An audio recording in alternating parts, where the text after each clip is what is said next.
Ladies and gentlemen, please welcome the father of modern marketing, Professor Philip Kotler.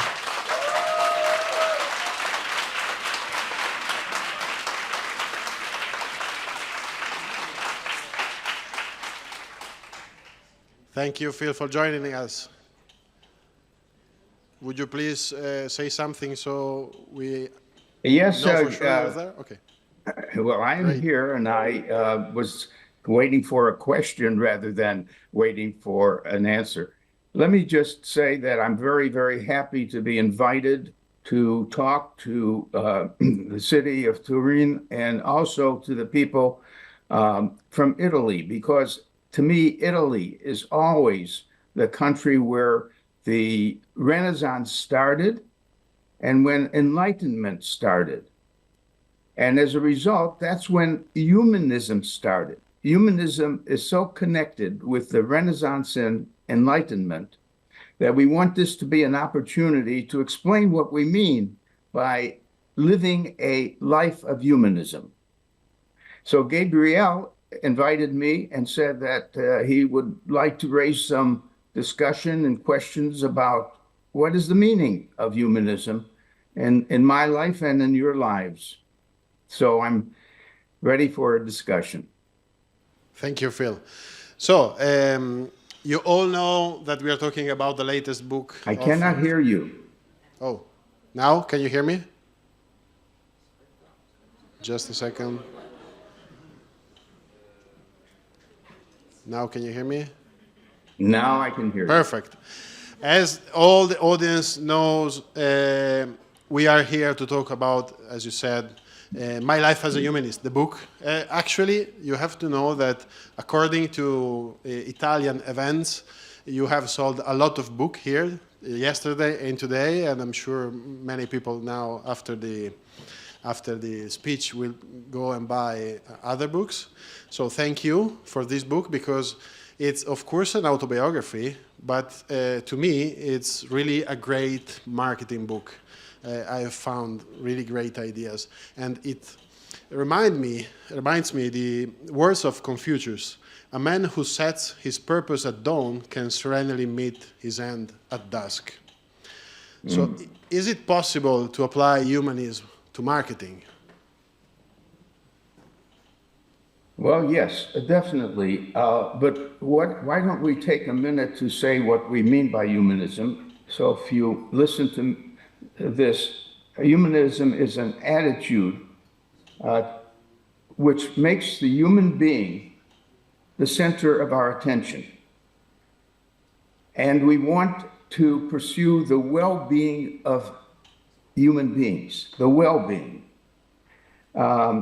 It started as a rejection of supernaturalism. I mean, the humanist can be religious if he wants to be, but he should not be attacking religion, but he is free of supernatural explanations. And the humanist knows two things. One is, what are his rights? Humanists believe in free expression and the right to assembly, the right to self-determination. But the humanist also believes in responsibilities. For example, we do not believe that you should kill anyone. In fact, we go to the whole animal and plant kingdom and we say, please be careful about them as well. But among the human responsibilities is the following of the golden rule: do unto others as you would have them do unto you. So we are a people who want to see more well-being and happiness. We celebrate human values and human dignity. And we want to advance the common good. Now that's humanism. The question then becomes, does that apply to business and marketing? Certainly it applies to business. That people who are the happiest at their companies say that we have a managers and a boss and all of them care about us. They care about us even more than their profits. That's the test, by the way. In a company, if you care more about profits than the people who are working for you and the people who you're trying to sell and satisfy, you're missing the point then, because that's why we wrote a book recently called H2H Marketing. What does H2H mean? It means human to human marketing. And then we wrote a case book where we demonstrated the main case studies that come about when you are in organizations dealing with other organizations, and you realize that it's people dealing with people inside your company and between your company and other companies and the marketplace. So let's ask about marketing now. Marketing is a system of trades. It means that we have a market or a place where people can trade values. And we have to distinguish between the buyers and the sellers in the market and ask what will make them credible, believable. And we say that the seller has to be very humanistic. The seller must be offering a very good product at good pricing and made available easily with good and full and honest information about the product. The buyer has to be a good citizen too. The buyer should be able to see the product, get more information about it if he is going to consider buying it, and he's going to behave himself too as a citizen. So the humanists are around to criticize certain marketing practices, and let me mention what they are. First, mass advertising. Does a humanist like mass advertising? Why do I raise the question? Well, Coca-Cola, of course, is doing mass advertising, but so many companies do that it interrupts our lives. We cannot for a minute be without someone else telling me about a product I'm not interested in. So a humanist says, I'd much prefer target our advertising. Know me enough to give me a message about something that I need or might want. And don't interrupt all the other people who are not interested in your refrigerator or your latest automobile. So we as humanists don't like mass advertising. We don't like misinformation. Any lies about the product will lose us as your customer. We don't like you to appeal to our deep and basic emotions. I mean, in the wrong way. I should buy your car because it will make me appear more prestigious or more sexy. You're appealing to very low emotions here. I'd rather have you appeal to enlightened emotions. I don't want you as a company to sell bad products. So stop selling cigarettes and stop selling guns and stop selling drugs, hard drugs. Don't keep coming and saying I should consume more, consume more, consume more. That's why we're all heavy now. We're overweight. You're trying to win by selling more than we need. And you should not encourage waste. You shouldn't encourage me to have more of something that I don't need when I don't need more of something. And I also don't like planned obsolescence. I have a very good cell phone. I hope to have it for the next 5 or 10 years. I don't need edition 15, 16, 17, 18, and 19 when they don't add much value. So, did I answer your question? Does humanists have attitudes toward the practice of marketing? Yes, I just listed some of the things we want between buyers and customers, and I wanted to list the things that we don't like. Yeah, sure. Thank you. That reminds me what we have been speaking about these days, these 2 days, yesterday and today. We had Danone, for example, the digital officer of Danone explained how they leverage AI for their digital content.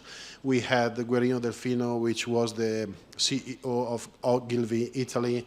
Everyone was talking, many speakers were talking about sustainability, myself included. So all of this you have just told us has a lot in common, I think, with sustainability, meaning not only environmental but also social and governance.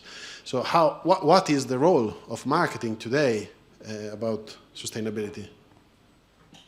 Okay, well, the role of the view of sustainability by people who are humanists is that we want, of course, the human species to survive in the world.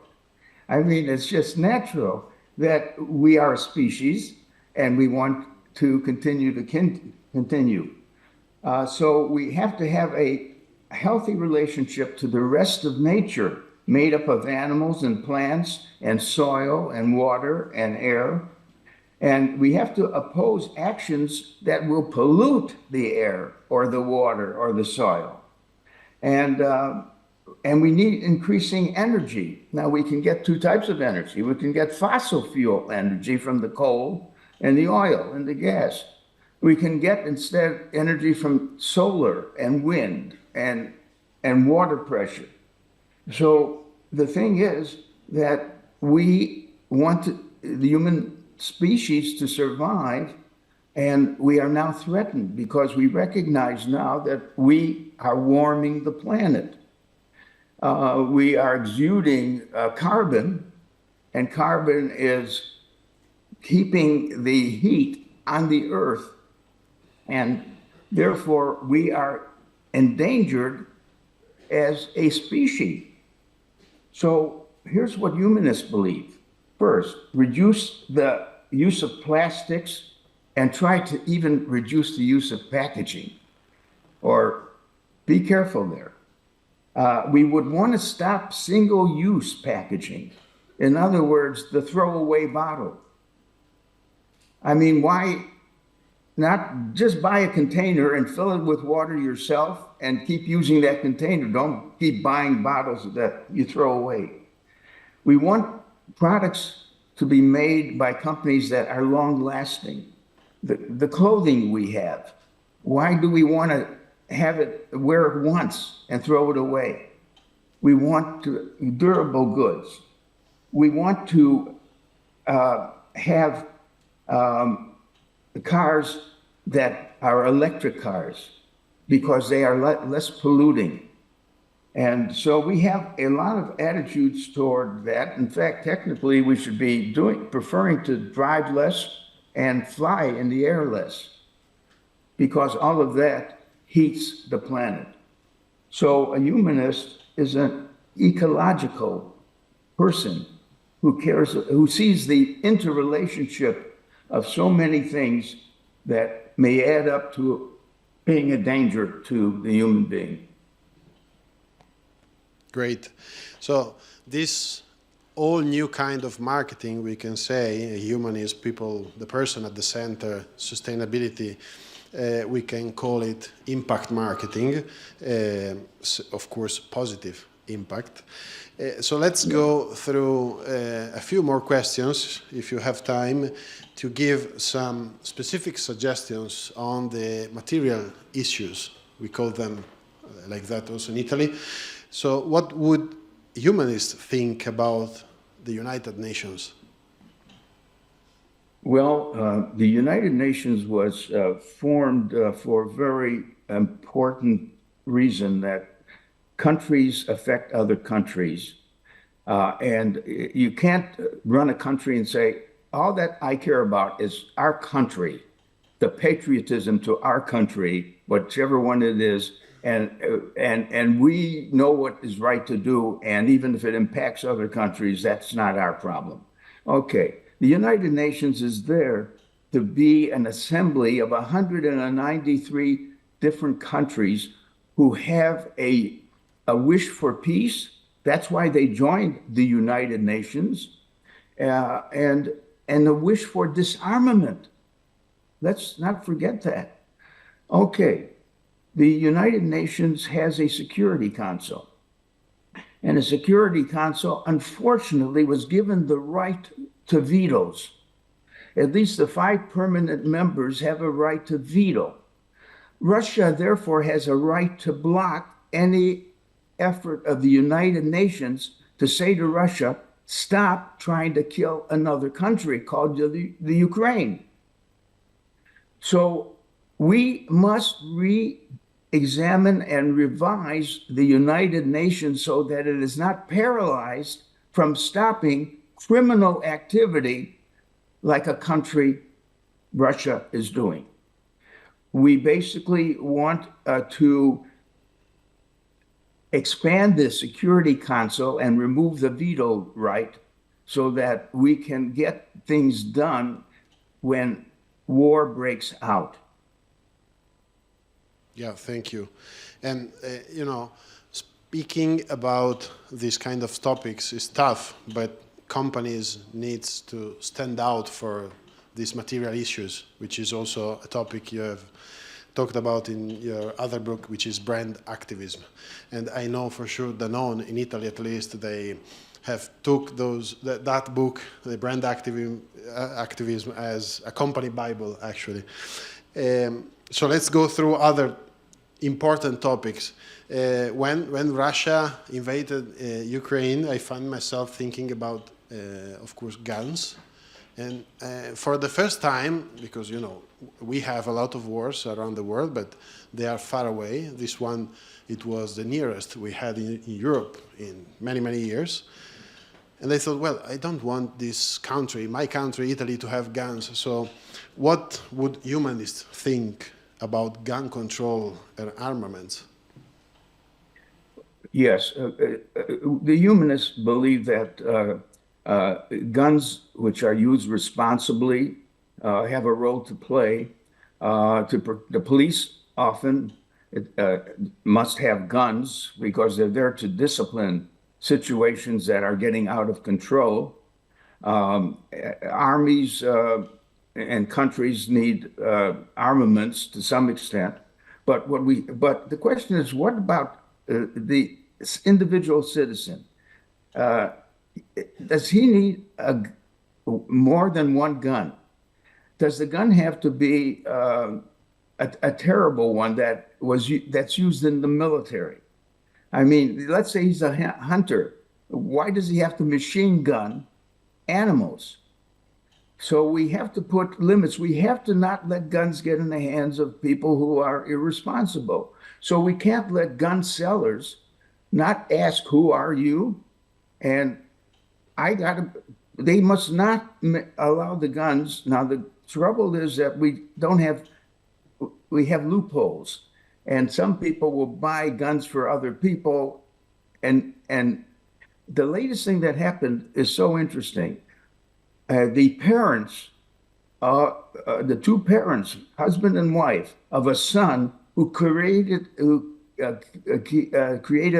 a mass murder of children, they are going to jail for 15 years for not taking care that their son, who is not reliable, making sure he doesn't get a hold of a gun.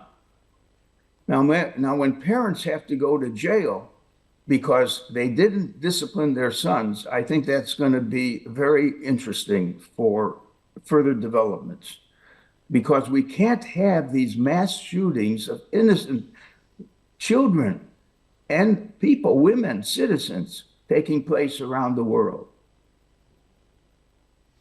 Yeah, exactly. The point here is that companies are not able to avoid these topics anymore. So when we speak about sustainability, usually we say, okay, let's, drink tap water, or let's have some solar panels. But big companies, especially big companies, they need to stand for these material issues. So marketing needs also to speak about these kind of topics. It's about also diversity, inclusion, women's rights to abortion, even the role of religion in all of this. In Italy, we are the land of Christianity. I'm going to see the Pope in June. So what do you think companies should do about these topics? How should they, discuss these very important topics? Yes, I believe a company should have a set of values. And at least it should have views on topics that are affecting so many people. I am not asking you to get into a political issue as a company that is so divisive. Let's say abortion is the best example of where 50% of the people believe a woman doesn't have the right to abort an unwelcome child, and 50% believes that she has the right to run her own life, and men don't have to tell her what to do. By the way, an ideal country would be a country where the only people who could vote are mothers. Not vote, excuse me. Let me go further. The only ones who could run for election would be mothers. How about that? Because if we are in a world where all the countries have leaders who are mothers, we wouldn't have the problems that we have now. Sorry, Phil, just Okay. let me rephrase it in Italian so I'll be sure everyone has understood. Quindi sta dicendo, in un mondo ideale, le uniche persone a poter votare dovrebbero essere le donne che hanno fatto figli. Le uniche persone a poter essere elette al governo dovrebbero essere le donne che hanno figli. Questo sta dicendo, chiaramente in modo provocatorio. Please go on. Yeah, thank you. Now, the abortion, here's the story there. I think that a woman has the right to decide her own life. We are not interested in maximizing the number of people in the world. We are more interested in maximizing the well-being of the living people in the world. Because if you just want a world where we want more and more and more people, we can't even handle that with our planet. Our planet has to produce food, clothing, and shelter. We are already doing the job for 9 billion people. If we're going to go to 10 or 12 or 14 billion people, yes, we can do it, but they won't be happy people.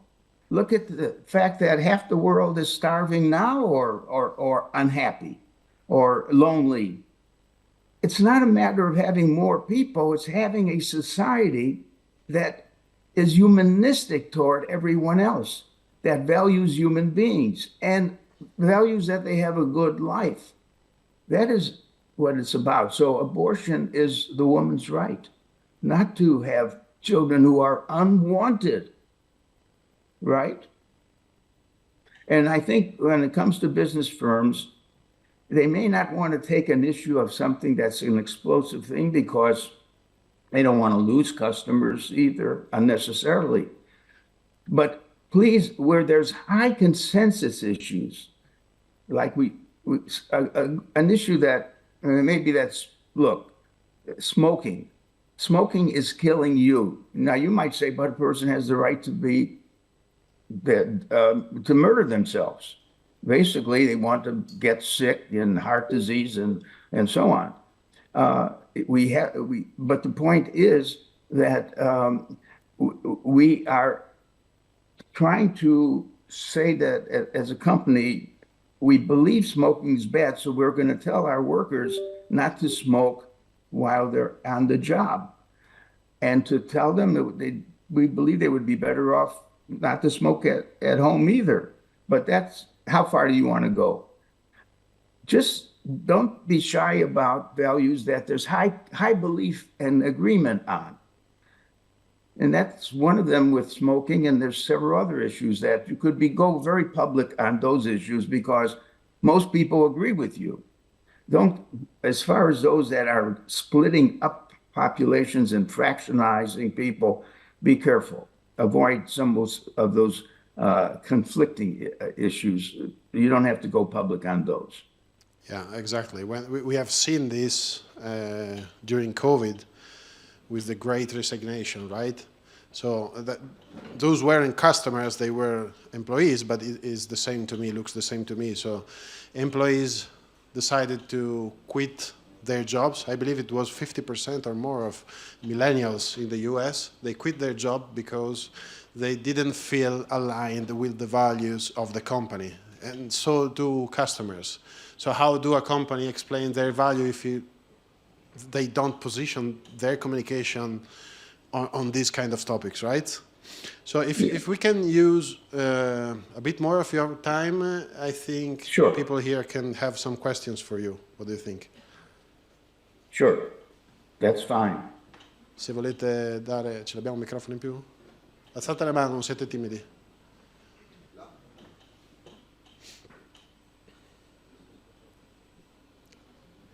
Ce la fai in inglese o vuoi che traduca? Vabbè.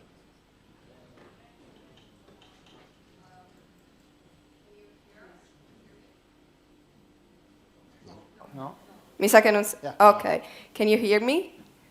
I can hear you. Yes. Okay, thank you. First of all, I think we wanted all to thank you for discussing today with us and for Thank being you. here. And second of all, if I could ask you two questions. Is it possible? Okay. First of all, we wanted to know if there was any specific moment in your life that made you shift your focus and think more about humanism and the importance of the man in marketing.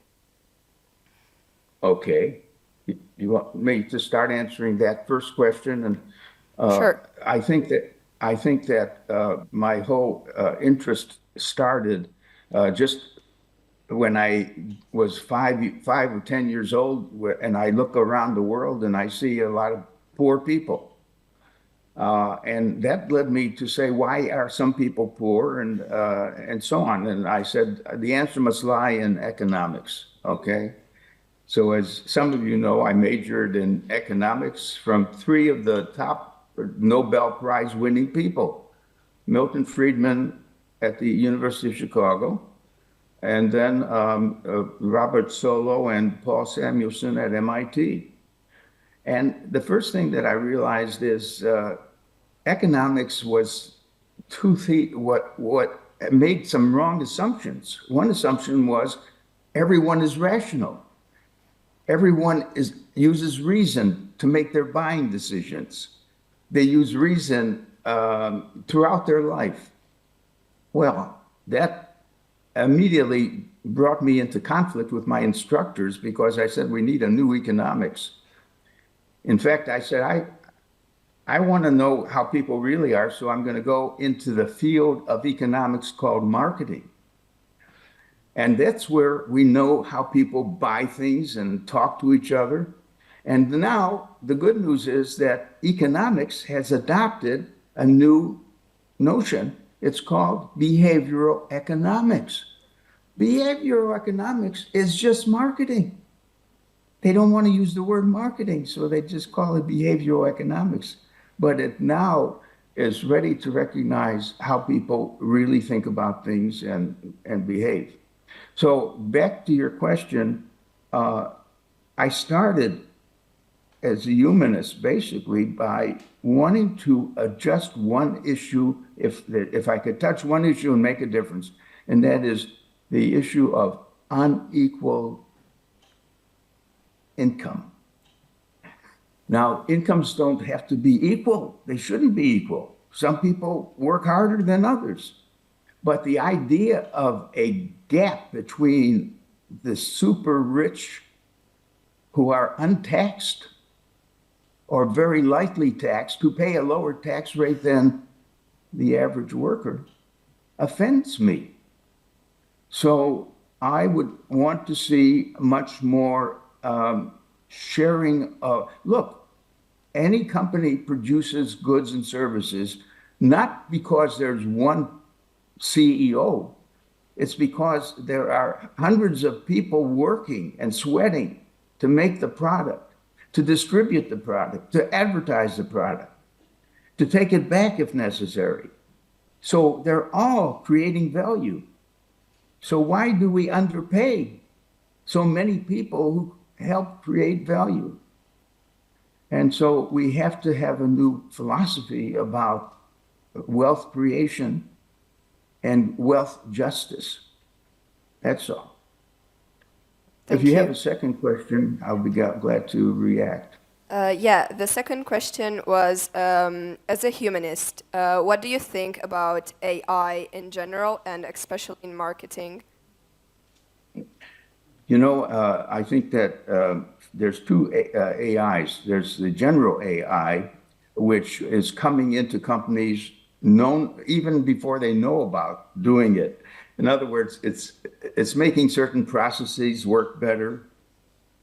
It's turning more clerical work into things that could be done that, you know, you could replace clerical work with what is the equivalent of a robot, but it's really going to be controlled by software.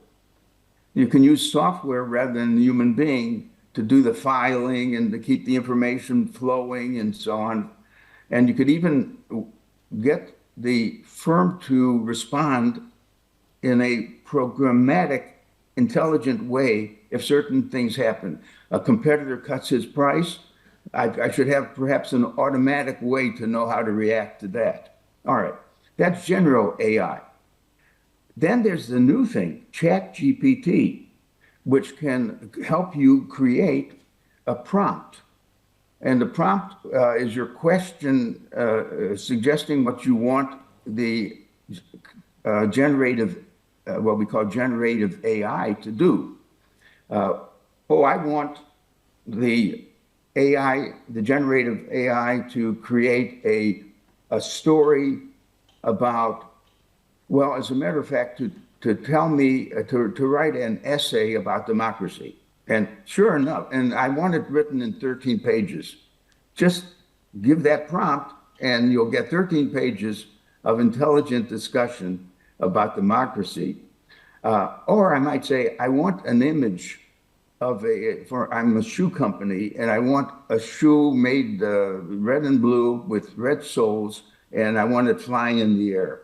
And sure enough, I'm going to get an image created as a starting point for that ad. All right, now we're at the point where I want an actual video to be created that would have two people. One is a buyer and the other is a seller, and they're both trying to negotiate over a price. And I want that video, and the woman will be called Gail and the man will be called Joseph and so on.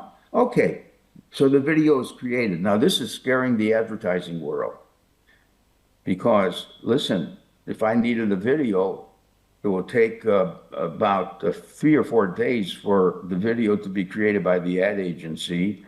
They take a lot of time to cast it and so on. Here, in 5-10 minutes, I can get the outline of a video that makes sense. So I can cut down.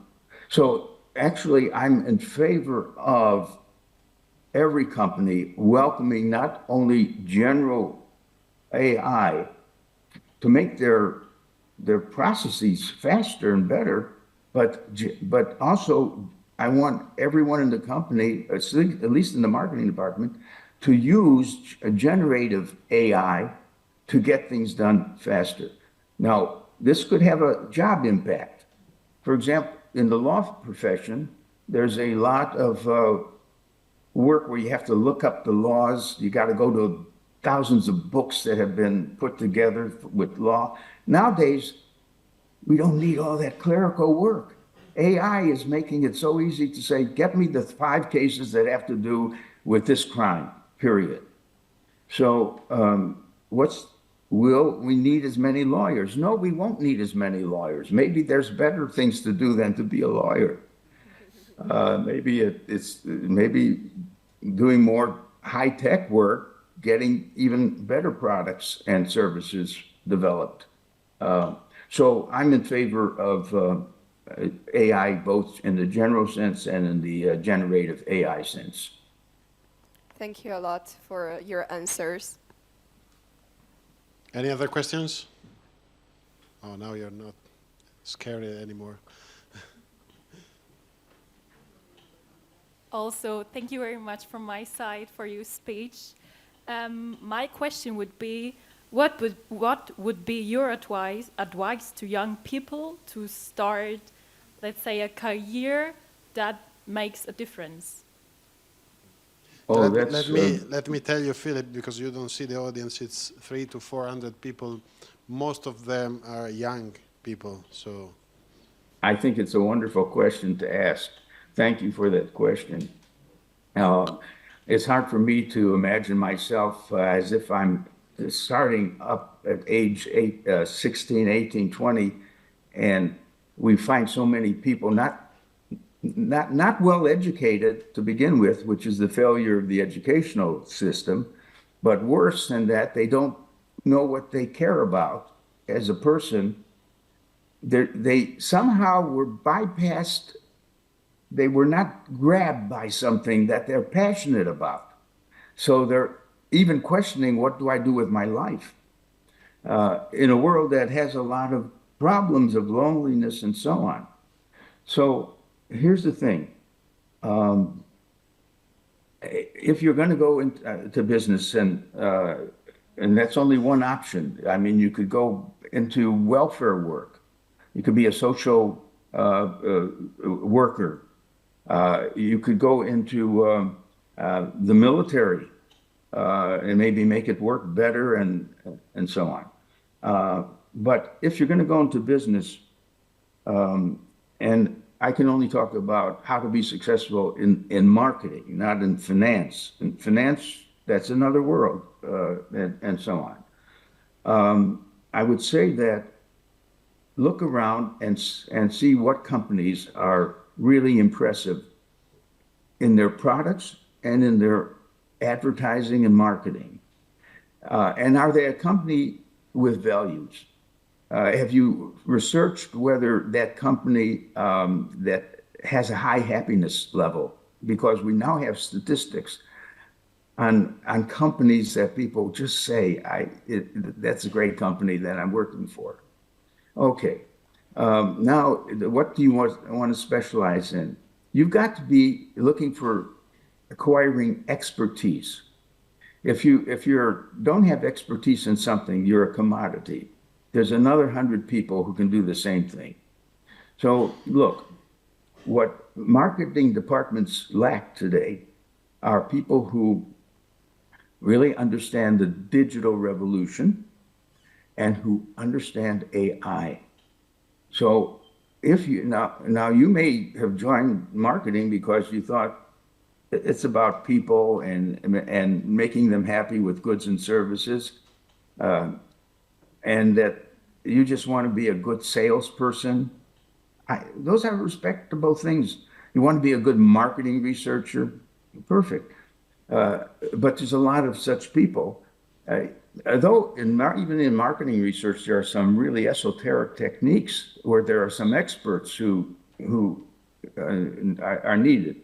But I would say that if it's in your capability set, an interest set, trying to be an expert at AI, especially with the generative AI, but all over AI, because I think companies are waiting for help to be more efficient and responsive by using more AI. Okay, and then I won't talk about which industries. You know, there's big ones to go in and do a better job. I mean, there's the pharmaceutical industry, there's the car manufacturing industry. But you should figure out where you want to spend your time and your life. Remember, you're probably going to have a number of jobs. In the old days, a person would start a company and retire 50 years later in the same company. That's not the way it is. Maybe an ideal life is one where you work for one private company, then you work in the government for another stint, then you go into becoming a professor to teach something to others that you've learned already. So I don't have anything more specific that I could say about a good life to plan out for yourself. It's just and start thinking about it quite now. Thank you, Phil. Thank you very much for your answer.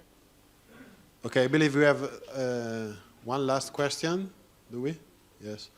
Do you still have the card deck I gave you a few years ago? Do you remember the yellow card deck for differentiation in marketing?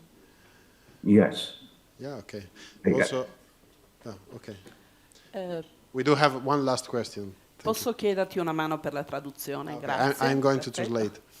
Allora, in un libro forse del 93 che si chiamava Place Marketing, lui ha posto le basi del management delle destinazioni, quindi di come i territori in competizione fra di loro possono attrarre investimenti. La faccio un po' lunga per che tutti sappiano. E era estremamente visionario sulla sostenibilità sociale, perché le città erano in competizione per attirare industrie, per attirare investimenti economici. Mi piacerebbe sapere cosa aggiungerebbe a questo libro in termini di sostenibilità, non solo sociale, ma anche ambientale, eccetera. Un po' complicato. Okay, so a few years ago, at the end of the 90s, yes, Yes. we believe you have published a book called Place Marketing, where, you know, how territories can attract talents, investments, and so on. And the woman here says that in that book you have spent a lot on social sustainability. So the question is, what would you add today to that book, so how territories can now attract talents, technology, innovation, and investments? Yeah, I've been a long time believer in place marketing, and I was asking. Actually, I had something to do with the famous museum that is now in Bilbao, because I was lecturing to 500 people in Bilbao when they said, "How come everyone goes to Madrid and they go to the south of Spain and they are happy, but they never come up north to Bilbao?" And I looked around and I realized Bilbao is a very substantially good area, city. It has good architecture and so on, but I said, the answer is you don't have anything to see in Bilbao. Well, what do you mean? I said, well, you need an Eiffel Tower. No, but there's already an Eiffel Tower. It's in Paris. Well, I mean by that, you need something different. You know what you need? You need a museum in Bilbao. And they said, but we don't have the art in Bilbao. All the art is in Madrid and Barcelona. I said, well, make a building that is a work of art. That's enough. But make a sensational building that's a work of art. That's what they did. And that's why Japanese airplanes were going and flying from Tokyo to Bilbao to see the museum. So I got interested in place marketing, and right now I've been this is a new book of mine. It's called Regeneration. And this is started in our work with Palermo in Sicily. Palermo is an old city that historically is a very important city, and it has national treasures from Greece and Rome, and it needs enough money not only to run the city well, but to protect and enhance the monuments. So my friend Christian Sakar lives in Palermo, and he knows everyone in Palermo. He's probably the best known person in Palermo because he knows the mayor. The mayor introduced him to everyone in the legislature.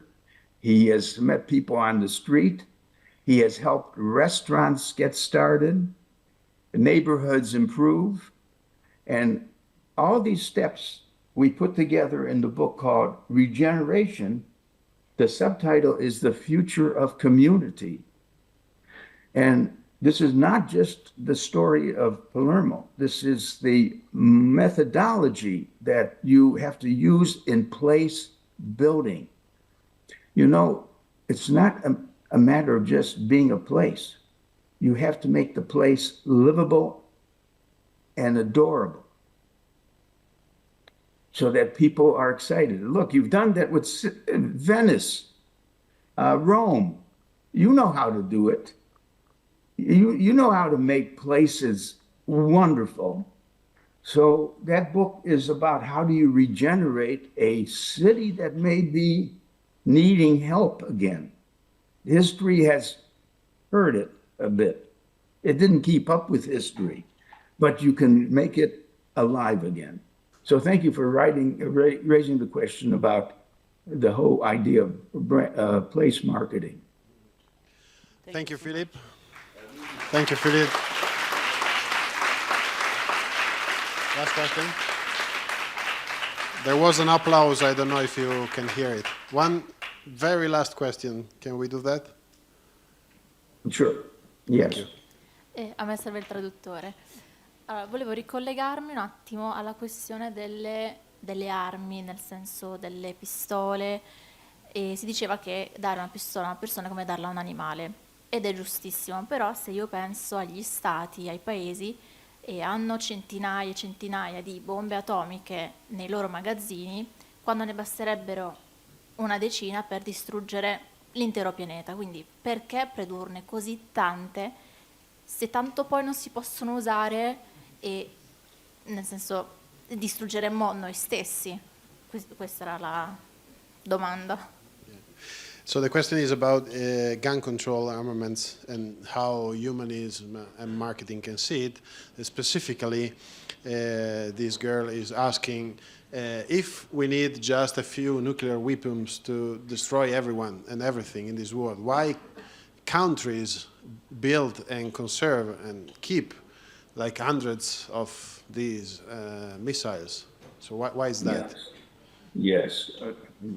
You're absolutely right that we've got to have disarmament.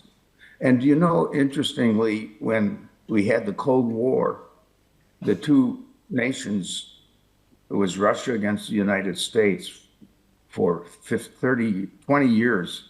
And finally, they got to talk that they would each reduce the nuclear weapons. Of course, that didn't stop nuclear weapons from appearing in some other countries, in Israel, in India, in Iran. And so the United Nations really has to deal with that topic. I'm surprised the General Assembly, which is 193 nations, don't have vigorous debates. Forget about the Security Council for the moment. Let the 193 nations debate the issue. Let's get every nation that has nuclear weapons promise to reduce them by 10% a year. And we'll enforce knowing whether the nation met the pledge. Each nation met its own pledge. The UN is the only assembly where things like this can come up and maybe do some good. And the nations that refuse and that continue to build more nuclear weapons, their membership should be dropped in the United Nations. Look, I'd like to say to Russia, either quit being in the United Nations, because if you're blocking us from protecting Ukraine, you do not belong in the United Nations. Veto or no veto, you don't belong here. So I can't answer, but I hope you're a younger generation. It's in your hands to figure out how to join organizations and work with more people who have the same attitude of a better world and more peace. Thank you very much. Thank you. Thank you, Philip. So, thank you very much for being with us this long time. Let me wrap up with the last sentence, and then we will say you goodbye. So, we have learned in these two days that sustainability, humanism is a new kind of marketing we need to embrace. It's not just a choice anymore. So we need to center on people and purpose, aim beyond profit, catalyze positive change. We need to embrace impact marketing. Thank you, Philip. Gabriele, thanks so much for your invitation. You've been wonderful to be a friend and to invite me to this opportunity. Thank you so much, Gabriele. Thank you, Phil. Thank you very much.